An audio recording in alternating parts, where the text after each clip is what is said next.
All right, let's talk about that little plastic card in your wallet. You know the one. You tap it, you hear a click, and the door opens. Simple, right? Well, what if I told you that in that split second, there's a whole secret conversation happening, a conversation that's deciding whether you're a friend or a foe? Today, we're going to pull back the curtain and see how these systems really work. No, I mean, really stop and think about it for a second. In that fraction of a second between the tap and that satisfying click of the lock, what is actually being said? Let's go ahead and listen to it.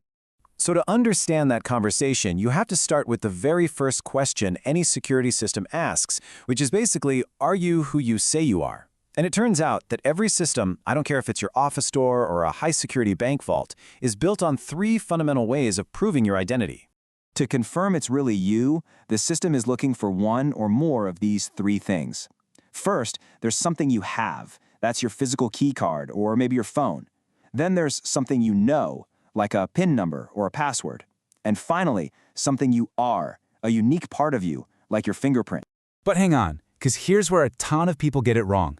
Real multi-factor security isn't just about having two things. It's about having things from two different categories. So having a key card and a physical key, that's not it. That's just two examples of something you have. But a card, which is something you have, plus a PIN, which is something you know, now that is true multi-factor authentication. Okay, so now that we've got the basic logic down, let's follow the signal. Let's trace the journey of your request, all the way from your hand to the lock, and meet the actual hardware that makes all the magic happen. It happens so fast, it's basically a four-step dance. First, your credential, your card, presents its unique ID. The reader on the wall wakes the card up and grabs that ID.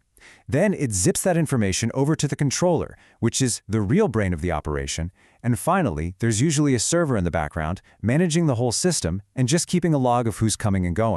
Now here's the really brilliant part. The actual decision, the yes or no, happens right there at the door, inside that controller. It's a concept called distributed intelligence. And think about why that's so important. It means even if the main network goes down, the controller at the door still has its own local list of who's allowed in.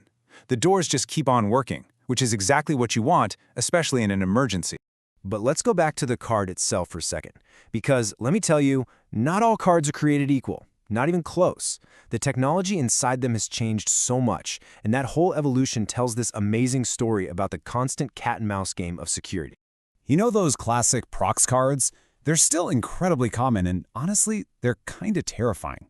They have basically zero security. It literally just broadcasts its unique number to any device that asks. That means someone with a cheap little cloner they bought online can walk by you, copy your card in seconds, and they're in. And this really shows you the night and day difference. A prox card is just shouting its number out into the open. A modern smart card, though, it's more like a secret agent.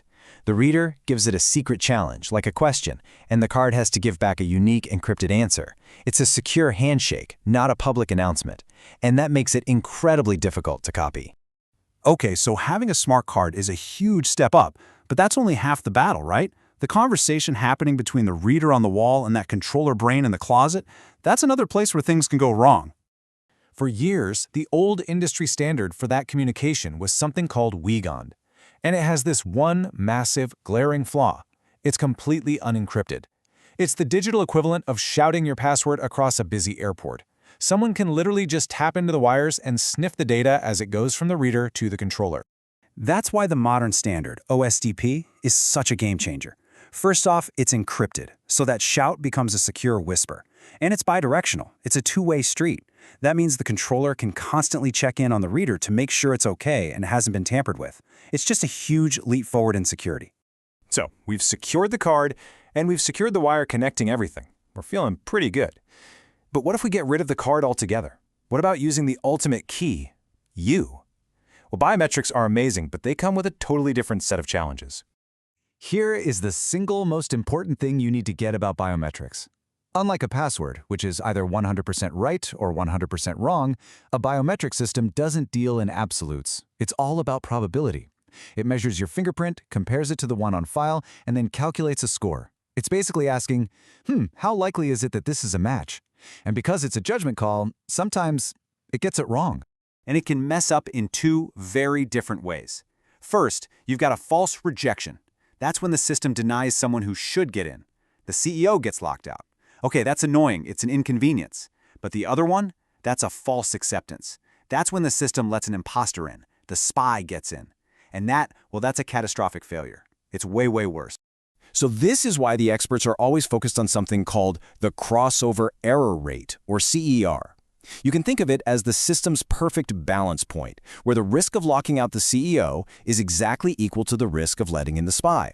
It's the best single number for judging a system's accuracy, and the rule is really simple. The lower the CER, the better the system. But look, at the end of the day, you can have the most advanced technology in the world, and clever people will still try to find a way to beat it.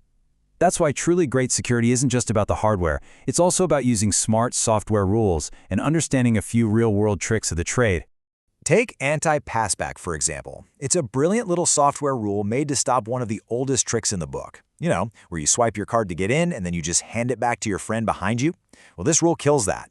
It tells the system, hey, this card can't be used to enter this door again until I've seen it exit first. Simple, but super effective.